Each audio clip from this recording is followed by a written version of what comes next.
Hello दोस्तों, आज हम अपने वन दरोगा एग्जाम के अगले लेक्चर सीरीज में आ चुके हैं। इसमें आज हम बात करेंगे वाइल्ड लाइफ प्रोटेक्शन एक्ट, वन्यजीव अधिनियम के बारे में, जो कि 1972 में आया था। तो चलिए शुरू करते हैं। वन्यजीव अधिनियम शुरू करने से पहले हम कुछ एग्जाम से रिगार्डिंग इम्पोर्टेंट प्रोजेक्ट जो है चलाए गए थे, जो गवर्नमेंट ऑफ इंडिया के थ्रू चलाए गए फॉर द कंजर्वेशन, कुछ जानवरों के बचाव के लिए, जैसे हंगुल, टाइगर, शेर, क्रोकोडाइल, ठीक, बो deer, elephant, musk deer, Indian bustard, Siberian crane और स्नो लेपर्ड के, ठीक। तो हम एक बार एक जानेंगे कौन कौन से क्या क्या है, कहाँ कहाँ इनकी अधिकता है, कहाँ कहाँ पाई जाती है और कब कब ये प्रोजेक्ट चलाए गए थे, ठीक। तो शुरू करते हैं important project related to wildlife, उनके लॉन्चिंग ईयर सिंपल देखिएगा। सबसे पहले प्रोजेक्ट हमारा चला गया था प्रोजेक्ट हांगुल, जो कि 1970 में चलाया गया था और ये स्पेशली जम्मू एंड कश्मीर में चलाया गया था, जम्मू कश्मीर में, क्योंकि हांगुल जम्मू कश्मीर का स्टेट एनिमल भी है, ठीक। उसके बाद आता है हमारा प्रोजेक्ट लायन, जो कि 1972 में चलाया गया था। सीक्वेंसिंग वाइज से याद रखिए आप लोग, ये पेपर में कम से कम आपको 2 से 3 नंबर 4 नंबर तक देके जाएगा इस यहाँ से। प्रोजेक्ट लायन जो कि 1972 में चलाया गया था और ये गिर नेशनल फॉरेस्ट में स्पेशली तो उसे चलाया गया था, जो कि गुजरात में है। इसके अंतर्गत जो हमारे एशियाटिक लायन है, उनकी तादाद बढ़ाने के लिए इस प्रोजेक्ट को चलाया गया था कंजर्वेशन के पर्पज से। उसके बाद हमारा आता है प्रोजेक्ट टाइगर, जो कि 1973 में चलाया गया था। टाइगर को तादाद बढ़ाने के लिए, जो टाइगर हमारा नेशनल एनिमल भी है, ठीक। इसको ध्यान रखें अच्छे से, टाइगर हमारा नेशनल एनिमल है। और ये भी ध्यान रखें हमारा 1972 में क्या इस प्रोजेक्ट को 1973 में इस प्रोजेक्ट को चलाया गया था, ठीक। उसके बाद आता है क्रोकोडाइल ब्रीडिंग प्रोजेक्ट, जो 1975 में किया गया था क्रोकोडाइल में ब्रीडिंग के लिए। अगर बात किया जाए क्रोकोडाइल ब्रीडिंग और घड़ियाल ब्रीडिंग के लिए, उत्तर प्रदेश में कुकरेल रिजर्व फॉरेस्ट जो है इसके लिए रिस्पॉन्सिबल है, जो अभी आज की डेट में हम इसके रिगार्डिंग एक आपको इम्पोर्टेंट चीज बताने जा रहे हैं, इम्पोर्टेंट फैक्ट, उसको ध्यान दीजिएगा। उत्तर प्रदेश का जो लखनऊ जू है, वो आने वाले समय में कुकरेल फॉरेस्ट में मर्ज हो जाएगा, कुकरेल फॉरेस्ट को जू बनाया जाएगा, लखनऊ जू, ठीक। तो लखनऊ जू वहां से शिफ्ट करके कुकरेल फॉरेस्ट में चला जाएगा, कुकरेल रिजर्व फॉरेस्ट में चला जाएगा। ये एक इम्पोर्टेंट बात है, ध्यानिए। फिर मणिपुर वो डियर प्रोजेक्ट जो है, डियर मतलब जानते ही आप लोग, ठीक। तो प्रोजेक्ट चलाया गया था 1977 में। उसके बाद आता है एलिफेंट प्रोजेक्ट चलाया गया था केरला, कर्नाटका और मोस्टली इस रीजन के लिए ऑल ओवर इंडिया। ये सारे प्रोजेक्ट ऑल ओवर इंडिया ये लागू होते हैं सारे प्रोजेक्ट। ये चालू हुआ था 1992 में। उसके बाद था मस्क डियर प्रोजेक्ट, हमारा मस्क डियर जो है उसका एक प्रोजेक्ट चला था वो 1991 में। उसमें ग्रेट इंडियन बस्टर्ड एक पक्षी होती है, ठीक, सबसे हैवी फ्लाइंग बर्ड है, जो राजस्थान की स्टेट बर्ड में आती है। इस ये 1993 में हुआ था। उसके बाद साइबेरियन क्रेन जो है ये 1995 में इसका प्रोजेक्ट चलाया गया। उसके बाद प्रोजेक्ट स्नो लेपर्ड आता है 2009 में प्रोजेक्ट चलाया गया था। ये सारे प्रोजेक्ट, ये जो स्पीसीज के नाम लिखे हैं, जो जानवरों के नाम लिखे हैं, उनके ऊपर ही चलाए गए थे, उनका कंजर्वेशन, उनके बचाव और रखरखाव के लिए। प्रोजेक्ट स्नो लेपर्ड जो है ये मोस्टली हिमालय, लद्दाख इस वाले रीजन में पाया जाता है, तो इसके कंजर्वेशन के लिए ये प्रोजेक्ट चलाए गए थे। चलिए अब हम शुरू करते हैं वाइल्ड लाइफ प्रोटेक्शन एक्ट और वन जीव संरक्षण अधिनियम, इसके बारे में हम बात करेंगे, जो आया था 1972 में। ये 1972 में इस एक्ट को लॉ को इंडिया में लाया गया था 1972, ठीक। ये एक्ट जो है 7 चैप्टर, 7 अध्याय, 66 धाराएं और 6 शेड्यूल में बटा हुआ है। ठीक, जिसको हम इसमें जानेंगे और इसके बारे में थोड़ा अच्छे से जानेंगे। इससे देखिए यहाँ से क्वेश्चन बनेंगे आपके सिंपल से, यहाँ से जहाँ जहाँ से क्वेश्चन उठेंगे वहाँ मैं आपको बता दूंगा, यहाँ से ये क्वेश्चन बन सकता है। इससे बहुत ज़्यादा डीप हम बस समझाने के पर्पज से इसको बता रहे हैं कि wild life protection act actually है क्या। ठीक, इसमें से जो जो क्वेश्चन है ऊपर आपको हम दे दिए, उस वहाँ से क्वेश्चन बनेंगे। यहाँ से क्वेश्चन बनेगा किस ईयर आया था, ठीक, कितने बार अमेंडमेंट हुआ था, यहाँ से क्वेश्चन बनेगा जो हम आगे स्लाइडों में बात करेंगे। और कुछ ये यहाँ से और यहाँ से क्वेश्चन आपके पेपर में आएंगे इस सेक्शन से। इसके बारे में हम बात करेंगे अभी, आगे चल बात करते हैं। पहला चैप्टर हमारा बात करता है एक्ट और टर्मिनोलॉजी और बाउंड्री डिफाइन करता है, जो कि लागू अधिनियम को लागू करने की बात करता है, इसमें सीधी सी बात। ठीक, दूसरा आता है अथॉरिटी, जो हमारी अधिकारियों की कमेटी है वो किस हिसाब से बनाई जाएगी, इसमें बात की जाती है दूसरे। ठीक, उसके बाद हमारा तीसरा चैप्टर कहता है hunting of wild life animal. Wild life animal में हंटिंग को रिमूव करने के लिए इसके बारे में बात किया जाता है। ठीक, उसके बाद चौथा चैप्टर आता है कि किसी भी national park, wild life sanctuary और गेम रिजर्व क्लोज एरिया को इस कानून के अंतर्गत, इस चैप्टर के अंदर घोषित किया जाएगा कि ये नेशनल पार्क है। फिर उसके बाद आता है ट्रेड और commerce with in wild life. Wild life जो जीव है उनका ट्रेड और कॉमर्स के बीच में कुछ इसके बारे में बात की जाता है। ठीक, उसके बाद हमारा आता है चैप्टर 6 में prevention and detection of offence, अपराध का रोकथाम। सीधी सी बात है, ये सब चीज हमारे इन 6 चैप्टरों में बटा हुआ है। जो 7 चैप्टर हम बोले, आज 7वां चैप्टर हमारा मिसलेनियस होता है, उसमें जो और इसके अलावा और जो बच गए वो चीजें हमारे 7वें चैप्टर में आता है। ठीक, आगे हमारा है अध्याय 1। इसमें अध्याय 1 में चैप्टर 1 में पहला आता है हमारा सेक्शन, धारा 1, जिसके अंदर ये जो लॉ है ये उस समय जब था तब अपने समय पे ये जम्मू कश्मीर को छोड़ के बाद बाकी पूरे भारत पे लागू था। लेकिन आज की डेट में जम्मू कश्मीर जो है, सबको पता है कि जम्मू कश्मीर एक यूनियन टेरिटरीज हो गया, तो आज की डेट में यहाँ भी लागू हो गया। ठीक, तो आज की डेट में ये जो है वाइल्ड लाइफ प्रोटेक्शन एक्ट सारे पूरे भारत में लागू है। पहला सेक्शन हमारा इसके बारे में बात करता है, पहला धारा। दूसरा धारा कहता है कि एनिमल कौन से हैं, animal article and turn to explain act. दूसरा धारा हमको ये बताता है कि कौन कौन से एनिमल इसके अंतर्गत आएंगे। ठीक, और उसके बारे में बताता है क्या क्या उसके नियम है। तीसरा चैप्टर हमारा डील करता है अथॉरिटीज के बारे में, जो हम पढ़ चुके हैं। इसमें अथॉरिटी कैसे बनाएंगे, तो तीसरा चैप्टर में पहला सेक्शन जो है, थर्ड सेक्शन, धारा 3, इसके अंतर्गत सेंट्रल गवर्नमेंट जो है एक प्रपोज की है, जिसमें वो एक director of wild life preservation का वन जीव संरक्षण के निर्देशक का अपॉइंटमेंट करने के लिए, assistant director of wild life protection उसके लिए, और एनी अदर ऑफिसर अगर नेसेसरी है, जरूरी है, उसके लिए ये सेक्शन 3 के अंदर में आता है। फिर सेक्शन 4 आता है कि कोई भी state government chief wildlife warden appoint कर सकती है, स्टेट गवर्नमेंट। ये हम सेक्शन 3 में सेंट्रल गवर्नमेंट की कार्य क्षेत्र देखें। अब हम सेक्शन 4 में, धारा 4 में हम स्टेट गवर्नमेंट का कार्य क्षेत्र देखेंगे इस अधिनियम के तहत। अब इसमें सबसे पहले आता है हमारा chief wildlife warden, chief wildlife warden होता है। उसके बाद आता है हमारा वाइल्ड लाइफ वार्डन, फिर एनी अदर ऑफिसर जो नेसेसरी हो। चीफ वाइल्ड लाइफ वार्डन होते हैं, ये वाइल्ड लाइफ वार्डन के ऊपर होते हैं और इनका कार्य क्षेत्र बड़ा होता है। जो भी जू और वाइल्ड लाइफ सेंचुरी हो गई, नेशनल पार्क हो गए, इनका देख रेख इनके जिम्मे होता है। इसमें जो जानवर रहते हैं उनके देख रेख पूरी जिम्मेदारी इनके ऊपर होती है। ठीक, उसके बाद आता है हमारा अध्याय 3, जिसके अंतर्गत हम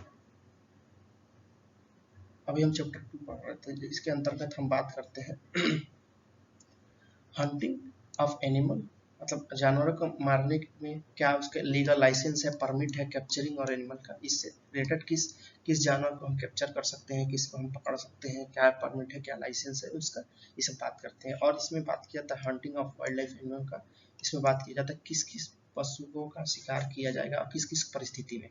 मान लीजिए कोई शेर का, टाइगर का शिकार नहीं हो सकता इंडिया में क्योंकि नेशनल एनिमल, लेकिन अगर वो ह्यूमन के लिए खतरा हो जाता है, मानव के लिए खतरा हो जाता है, बहुत सारी जाने ले सकता है, तो उसके साथ उसमें जाके उसको मार सकते हैं, उसका शूट कर सकते हैं।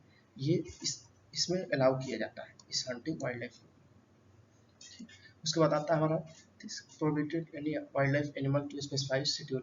देखिए ये जो एक्ट है हमको, ये शेड्यूल जो है, शेड्यूल 1 से 4 के अंदर जो भी विशिष्ट जानवर, जंगली जानवर आते हैं उनको पूरा प्रोहिबिट करता है कि हंटिंग नहीं कर सकते। 1 से 4 तक हम आखिरी स्लाइड में शेड्यूल जानेंगे, 6 शेड्यूल है हमारे, उन शेड्यूलों में 6 शेड्यूल में क्या आएगा, उस शेड्यूल से आपके क्वेश्चन बनेंगे, 2 से 3 4 क्वेश्चन भी बन सकते हैं, 2-3 क्वेश्चन तो बनेंगे उस शेड्यूल से। फिर आता है हमारा प्रोटेक्शन ऑफ स्पेसिफिक प्लांट। ये हमारा डील करता है चैप्टर 3A सेक्शन 17, धारा 17 का अध्याय 3A इसको डील करता है। पौधों का संरक्षण अध्याय 3A और धारा 17 के अंतर्गत आता है, जिसमें अगर मुख्य तौर से बात करें तो ये हमारे कुछ स्पेसिफिक प्लांट है जो शेड्यूल 4 में, शेड्यूल 6 में आते हैं। शेड्यूल 6 स्पेशली फॉर प्लांट के लिए ही होता है, जिसमें हमारा cycas, red vanda, blue vanda, pitcher plant और लेडी स्लीपर ऑर्चर्ड, ये हमारे कुछ प्लांट हैं जो इसके अंतर्गत आते हैं। इसके बारे में थोड़ा पढ़ लीजिएगा, वैसे इसमें से एकदम रेयर ही क्वेश्चन आएंगे, लेकिन एक बार ओवरव्यू दे लीजिएगा, आ जाता है तो क्वेश्चन कर दीजिएगा। यहाँ से ये क्वेश्चन इंपॉर्टेंट है कि स्पेशल प्लांट किसमें आते हैं, सेक्शन 3 में, ये चीज़ इंपॉर्टेंट है। तो इस स्लाइड में ये 2-3 चीज़ें इंपॉर्टेंट है, इसको ध्यान में रखिएगा। उसके बाद आता है हमारा सबसे important chapter, national wild life protection act का सबसे इंपॉर्टेंट चैप्टर है चैप्टर 4, जिसमें हम बात करेंगे कैसे सेंचुरी डिक्लेयर करते हैं, कैसे नेशनल पार्क डिक्लेयर करेंगे, इसके बारे में हम स्पेशली बात करेंगे। इसमें हम सबसे पहले बात करते हैं सेंचुरी जो कि सेंचुरी की द स्टेट गवर्नमेंट में भी नोटिफाइड और declare any area to be sanctuary. राज्य सरकार किसी भी एरिया को सेंचुरी घोषित कर सकती है। ठीक, क्या क्या उसके लिए रीजन रिस्पॉन्सिबल होना चाहिए, एडवोकेट इकोलॉजी, मतलब पर्यावरण हो, पर्याप्त पारिस्थितिकी हो, ठीक, जीव हो, पुष्पीय पौधे हो, फोरल्स बोले तो पुष्पीय पौधे होते हैं, हिंदी में पुष्प लिख के आ गया है। उसके बाद से भू आकृति हो अच्छी, उसके बाद नेचुरल प्रकृति और पढ़ाई संबंधित महत्व इंपॉर्टेंट कोई रखता है तो उसको हम वाइल्ड लाइफ सेंचुरी या बर्ड सेंचुरी अभ्यारण्य घोषित कर सकते हैं सिंपल तौर से। ठीक, ये अभ्यारण्य बनाए जाते हैं धारा 18 के अंतर्गत, जिसमें हम अभ्यारण्य की रक्षा के लिए बात करते हैं। उपचार विदेश का उद्देश्य 18 के अंतर्गत है। ठीक, उसके बाद आता है declaration of wild life sanctuary या बर्ड सेंचुरी, जीव अभ्यारण्य जो है उसका डिक्लेरेशन धारा 18 से 38 के बीच में, 18 से 38 के तहत घोषित किया जाता है, जिसमें धारा 36 जिसमें सब सेक्शन 3 ऑफ सेक्शन 36 के सब सेक्शन 3 में डिक्लेयर किया जाता है वाइल्ड लाइफ सेंचुरी। ये एकदम अच्छे से याद कीजिएगा, यहाँ से क्वेश्चन आएगा कि 36(3) सब सेक्शन 3 या सी भी कह सकते हैं आप इसको, के अंतर्गत वाइल्ड लाइफ सेंचुरी का डिक्लेरेशन होता है। ठीक, तो अगर बात करें वन्य जीव अभ्यारण्य का घोषित किया जाता है किसके अंतर्गत में, 36 के सेक्शन 3, 36 के उप सेक्शन अपधारा 3 में। उसके बाद आता है इसी में यदि सेंट्रल गवर्नमेंट सेटिस्फाइड हो, ठीक, तब ये फुलफिल्ड अंडर दिस कंडीशन और नोटिफाइड किया जाएगा फर्स्ट सेक्शन के अंतर्गत में ये नोटिफाइड किया गया। अगर सेंट्रल गवर्नमेंट की मंजूरी हो तो स्टेट गवर्नमेंट डिक्लेयर कर सकता है, लेकिन मंजूरी सेंट्रल गवर्नमेंट की थी, क्योंकि ये सब आते हैं स्पेशल लॉ में। स्पेशल लॉ को हम लोग रखते हैं कॉन्करेंट लिस्ट में, जिसमें कंसर्न किया जाता है स्टेट गवर्नमेंट और सेंट्रल गवर्नमेंट के, उसके बाद से किसी भी एरिया को नेशनल पार्क और वाइल्ड लाइफ सेंचुरी बनाया जाएगा। तो वाइल्ड लाइफ सेंचुरी में कैसे बनता है, क्या सेक्शन है, इसके बारे में आप जान गए। इसमें महत्वपूर्ण आपका 18 से 38 सेक्शन है और इसके तहत वाइल्ड लाइफ सेंचुरी का निर्माण होता है। ये अच्छे से कर लीजिएगा, यहाँ से एक क्वेश्चन आपका पक्का। उसके बाद आता है हमारा राष्ट्रीय उद्यान, नेशनल पार्क। नेशनल पार्क हमारे जो होते हैं वो बनते हैं, डिक्लेयर किए जाते हैं, बनाए जाते हैं धारा 35 से धारा 38 के बीच में। ठीक, सेम कंडीशन इसके साथ भी लागू होता है। If central government allow that area to fulfil the 35 section will be declared as a national park. इसमें सेक्शन 28A में नोटिफाइड कर दिया जाएगा। ठीक, अंडर 35A इसके तहत स्टेट गवर्नमेंट में भी declared national park. Important is ecological, same चीज, एक इकोलॉजिकल फंक्शन, फोनल, फ्लोरल, फोना मतलब एनिमल के, जानवर कितने हैं, पेड़ पौधे, और इसकी ज्योग्राफी क्या है, और इस एसोसिएटेड प्रोटेक्शन क्या है, उसके हिसाब से वो किया जाता है। और द प्रिवेंशन ऑफ, जो प्रिवेंशन ऑफ है वो 19 से 26 सेक्शन धारा के अंतर्गत में डिक्लेयर किया जाएगा नेशनल पार्क का। ठीक, तो ये इंपॉर्टेंट है यहाँ से कि अंडर 35A, 35A या 35A भी कह सकते हैं इसको, कभी कभी 35A भी आ जाता है, इसके तहत हमारा क्या था, नेशनल पार्क का निर्माण होता है। और 36(3) के अंतर्गत क्या निर्माण होता है बताइए, 36(3) के अंदर निर्माण होता है हमारा वाइल्ड लाइफ सेंचुरी का। ठीक, तो ये हम दोनों अच्छे से याद कीजिएगा, ये दोनों क्वेश्चन यहाँ से बहुत इंपॉर्टेंट है, यहाँ सीधे तौर पे आएंगे पेपर में। उसके बाद आता है, देखिए वाइल्ड लाइफ सेंचुरी में हमको क्या क्या वर्जित है। ठीक, हम नेशनल वाइल्ड लाइफ सेंचुरी में क्या क्या वर्जित थी वो चीजें हम नहीं डिस्कस, क्योंकि वाइल्ड लाइफ सेंचुरी में अलाउ होता है उस तक, तो वो प्रोटेक्टेड फॉरेस्ट में आता है, ये रिजर्व फॉरेस्ट के अंतर्गत आता है, तो इसलिए इसमें कोई भी चीज अलाउ नहीं होता है। जैसे रियल्ट्रेशन बाउंड्री चेंज नहीं हो सकती, इसकी जितनी बाउंड्री फिक्स कर दी गई उतनी ही रहेगी, पहली चीज ये। ठीक, कोई भी पर्सन डिस्ट्रॉय और एक्सप्लॉइट मतलब बर्बाद और उसका शोषण नहीं कर सकता किसी भी एनिमल का और हैबिटेट का। नेशनल पार्क में चराया भी नहीं जा सकता। ठीक, तो ये सब चीज इसके वो है, इसको अच्छे से पढ़िएगा, इसमें से आपको जानकारी प्राप्त हो जाएगी। उसके बाद हमारा आता है चैप्टर 4A, ये दोनों चैप्टर बहुत इंपॉर्टेंट है। ठीक, इन दोनों चैप्टर से भी आ जाएंगे क्वेश्चन आपके। सेंट्रल जू अथॉरिटी जो है 38A के अंदर आता है, सेक्शन 38A के अंदर बनता है। वो किस चैप्टर में आता है, तो चैप्टर 4A के, चैप्टर 4B के अंतर्गत आता है नेशनल टाइगर कंजर्वेशन अथॉरिटी, जो न्यू दिल्ली में है। इसका दोनों का हेडक्वार्टर न्यू दिल्ली में है। ये 2006 में गठित हुआ था, याद रखिएगा इसको, 2006 में ये गठित हुआ बना था।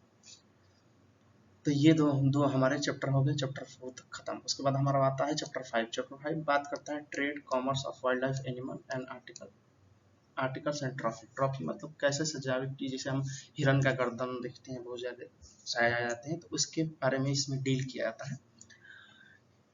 ठीक, इसके बारे में इसमें डील, जिसमें जंगली जानवरों का व्यापार का वर्णन खेल में किया जाता है और खेल और ट्रॉफी में किया जाता है। इसमें धारा 35A के अंतर्गत ये अधिनियम के अंतर्गत आता है, जिसके अंतर्गत जो कुछ लिमिटेशन है, कुछ लिमिटेशन किया गया है, कुछ पेनल्टीज लगाई गई हैं कि आप ये करते हैं तो ये चीज़ गलत है। तो ये चैप्टर 5 के बारे में डील करता है। इसके बारे में थोड़ा बहुत आपको जानकारी प्राप्त होगी, इसको आप और अच्छे से जब आप सेलेक्ट होते हैं तो उसके अंतर्गत पढ़ाया जाएगा आपको। अभी फिलहाल के लिए आप पेपर के पॉइंट ऑफ व्यू से बस इतना जानिए, चैप्टर 5 के अंतर्गत क्या आता है, बस इतना आपको मतलब है।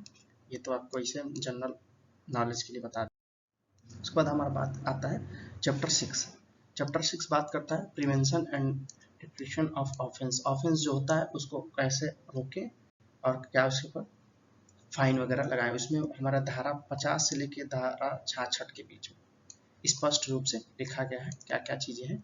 तो इसको आपका मन हो तो डिटेल में पढ़ सकते हैं, लेकिन कोई मतलब नहीं पेपर के सापेक्ष से, बस जितना हम बता रहे हैं उतना ही। इसके बाद आता है हमारा अमेंडमेंट हमारा वाइल्ड लाइफ प्रोटेक्शन एक्ट का 2 बार हो गया है।